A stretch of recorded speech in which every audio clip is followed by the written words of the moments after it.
एक वीडियो देखा जिसका टाइटल था शरीर नहीं कमज़ोरियाँ दिखा रहा है। उसमें मिस्टर त्रिपाठी ये कहना चाह रहे हैं कि अगर आप जिम जा रहे हैं तो ना आप मिरर में फ्लेक्स करिए, ना आप अपनी सोशल मीडिया पर पिक्चर्स पोस्ट करिए।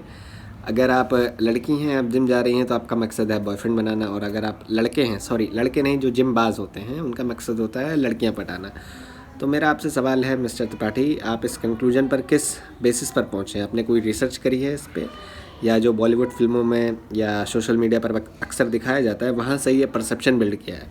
आगे मिस्टर त्रिपाठी कह रहे हैं कि आप कम कपड़े पहनिए, या आपको जब गर्मी लगे, या स्विमिंग पूल में आप नहा रहे हों, या अपनी सुविधा अनुसार आप पहन सकते हैं। तो मैं पूछना चाह रहा हूँ कि कहाँ लिखा है कि स्विमिंग पूल में नहाते वक्त आपको कम कपड़े पहनने हैं? जो कंफर्टेबल हैं वो पहनते हैं, जो नहीं है जैसे कि मैं तो कपड़े पहन के स्विमिंग करता हूँ। फिर मिस्टर त्रिपाठी कह रहे हैं कि अगर आप शरीर दिखा रहे हैं तो उससे मन का मैल और कमज़ोरियाँ दिख रही हैं हमारी। तो मैं पूछना चाहता हूँ कि जो ये प्रोफेशनल बॉडी बिल्डर्स होते हैं, या फिटनेस मॉडल होते हैं, या जो लड़के लड़कियाँ एक्टिंग मॉडलिंग में करियर बनाते हैं, वो आपके अनुसार समाज को मैला कर रहे हैं, राइट?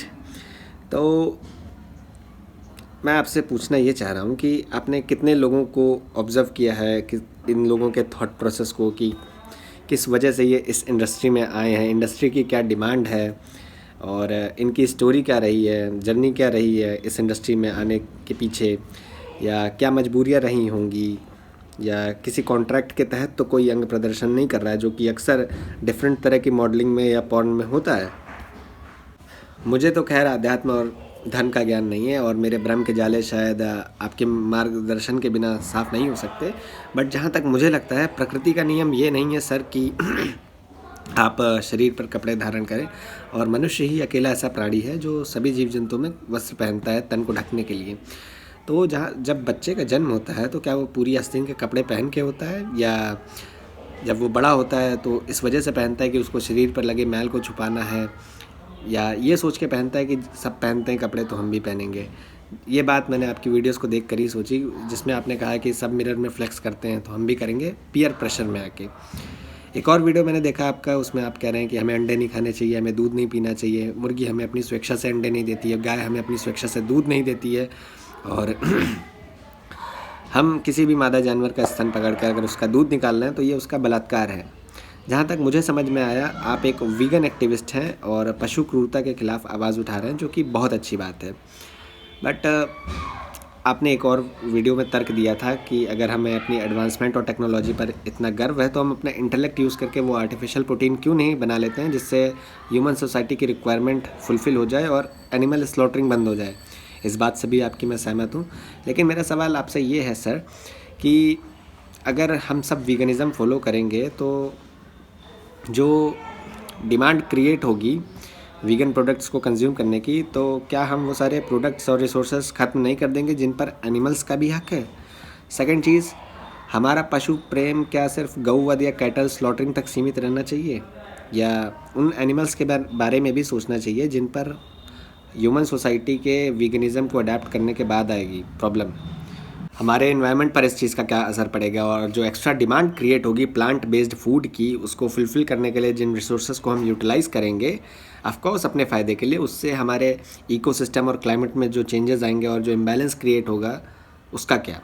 और उन एनिमल्स को हार्म नहीं पहुंचेगा, इस बात की क्या गारंटी है? फिर वो चाहे माइक्रो ऑर्गेनिजम्स हो या मैक्रो ऑर्गेनिज्म जो विजिबल होते हैं, अक्सर जिन पे लोगों का कंसर्न होता है कि ये स्पेशली स्लॉटर होते हैं, उनको हार्म नहीं पहुंचेगा इस चीज़ से। एक और आर्ग्यूमेंट आपने ये दिया अपनी वीडियोस में कि हम साइंटिफिक रिसर्च करके ऐसी चीज़ें बनाएं जिससे मिनिमम एनिमल्स को हार्म पहुंचे और मैक्सिमम प्रॉफिट्स ह्यूमन ले सकें। तो आई एम श्योर जो साइंटिफिक रिसर्च होगी उसमें लेबोरेटरी माइस को आप एक्सपेरिमेंट का पार्ट नहीं बनने देंगे, क्योंकि veganism is all about caring for animals. तो जितने भी वीगन एक्टिविस्ट हैं वो अपने ऊपर एक्सपेरिमेंट अलाउ करेंगे for the welfare of society, right? खैर, मेरे जैसे जिमबाज लड़के की क्या औकात आपके सामने, मैं तो बस अपने भ्रम के जाले की परत हटाना चाहता हूँ आपके बताए हुए सत्य के मार्ग पर चलकर, और मेरी दुनिया को लेकर समझ और पहुँच इतनी नहीं है कि मैं आपसे मुकाबला कर सकूँ, और एक भटके हुए यात्री को सही मार्ग पर लाना एक आचार्य की जिम्मेदारी होती है, और ये टाइटल आपने आपको काफ़ी दफ़ा दिया है। तो गुरुदेव, आप अपने आध्यात्मिक ज्ञान से मेरे भ्रम के जाले साफ़ कर दीजिए। अब जब बात अध्यात्म की हो रही है तो क्या हमें अपनी विचारधारा किसी पर थोपनी चाहिए? और जो एनलाइटेंड लोग होते हैं, क्या उन्हें इस बात का घमंड होता है कि मैंने ये किया है ज़िंदगी में, मैंने ये उखाड़ा है ज़िंदगी में? क्या वो अहंकार और घमंड करते हैं अपने किसी भी किए हुए कार्य को के ऊपर? या क्या इस तरह की बातें करते हैं कि जिस मांसवादी में दम हो सेशन के बाद आके मुझसे मिले, या इसमें हरा के दिखाए मुझे स्क्वैश में, या किसी को रीजनली डिस्क्रिमिनेट करते हैं पहाड़ी बोलकर? आप बात करते हैं डिटैचमेंट की, लेकिन अगर आपके चैनल को कोई सब्सक्राइब नहीं करता है तो आप 30 मिनट की वीडियो बना देते हैं उस बात पर। दूसरी चीज़ ये कि अगर किसी होटल के मेन्यू में रोटी को ROTI लिखा है तो आप उस बात पर क्रोधित हो जाते हैं और भड़क जाते हैं, कहते हैं कि बच्चों को अंग्रेज़ी में तुतलाना सिखाया जा रहा है, लेकिन आप अपने इंग्लिश चैनल के बारे में भूल जाते हैं।